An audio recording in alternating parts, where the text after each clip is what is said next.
Sumbanglah, sama ada ke NGO A atau NGO B, hatta di TikTok pun sumbang je, asal sampai ke rakyat Palestin. Itu yang paling penting, sebab akhirnya setiap daripada kita ada kapasiti tersendiri. Di TikTok kumpul RM4,000 pun baru cukup nak bantu satu keluarga untuk tempoh sebulan.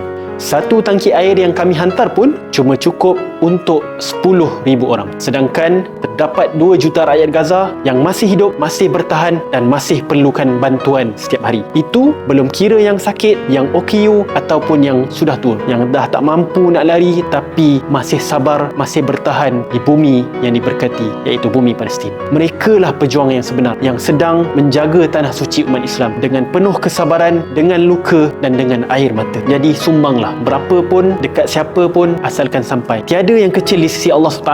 Setiap sen, jika kita benar-benar ikhlas, boleh jadi penyelamat untuk mereka dan keberkatan untuk kita semua. Terima kasih. Malaysia.